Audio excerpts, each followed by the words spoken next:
अर्पिता एक अनाथ आश्रम में काम करती थी। वहाँ उसकी एक लड़की से दोस्ती हो गई।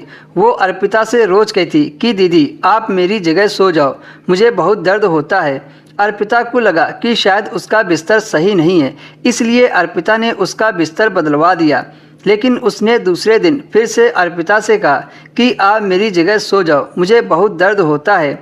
इस बार अर्पिता ने उस लड़की की बात मान ली और अर्पिता उसके बिस्तर पर सो गई। उसे सोए हुए कुछ ही देर गुजरी थी कि अचानक से उसकी नींद खुल गई।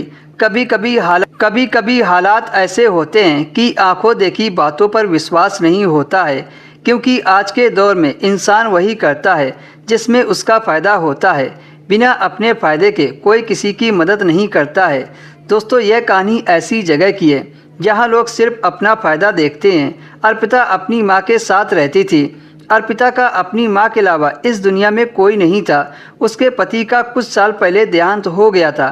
अपने पति के मौत के बाद अर्पिता अपने माँ के घर आ गई थी। बचपन में ही अर्पिता के पिता की मौत हो गई थी। अर्पिता को उसकी माँ ने पाला था। उसकी शादी के बाद अर्पिता की माँ अकेली रहती थी। अर्पिता के ससुराल में उसके सास ससुर और एक देवर था।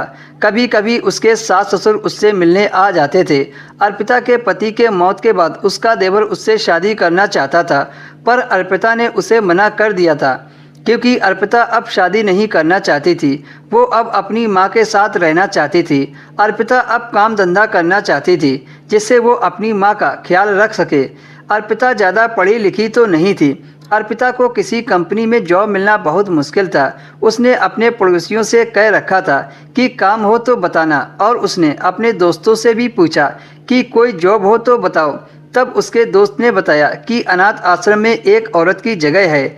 अर्पिता ने पूछा वहाँ पर उसे क्या करना पड़ेगा, लेकिन उसके दोस्त ने कहा ये तो मुझे नहीं पता, वहाँ जाकर ही पता चलेगा।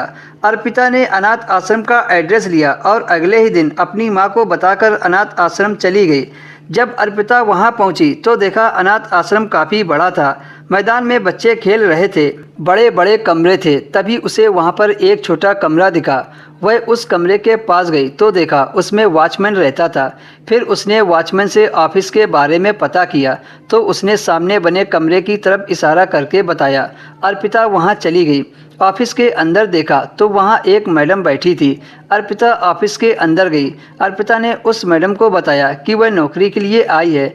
मैडम ने अर्पिता से कुछ बातचीत की, फिर कहा ठीक है, तुम कल से काम पर आ जाना, लेकिन हमारे यहाँ जो भी औरत काम करती है उसे रात को यहीं रुकना पड़ता है। अर्पिता ने कहा ठीक है। अगले दिन से अर्पिता काम पर जाने लगी और मन लगाकर काम करने लगी। कुछ ही दिनों में उसकी दोस्ती एक लड़की से हो गई।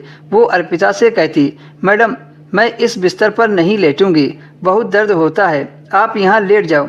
जब वह लड़की रोज रोज यही बात बोलने लगी तो अर्पिता एक रात उसके बिस्तर पर लेट गई। अभी आधी रात गुजरी ही थी कि तभी अचानक से 4 बच्चे अर्पिता के पेट पर पैर रखकर निकल गए, जिसकी वजह से वह दर्द से रो पड़ी। जब अर्पिता ने उन चारों को देखा तो वो लड़के काफी तगड़े थे। अब अर्पिता समझ गई थी कि वो लड़की इस बिस्तर पर सोने से क्यों मना करती थी। अगली सुबह जब अर्पिता ने उन चारों के खिलाफ शिकायत की तो पता चला उन्हें नींद में चलने की बीमारी है। अर्पिता चाहकर भी उन चारों का कुछ नहीं कर पाई।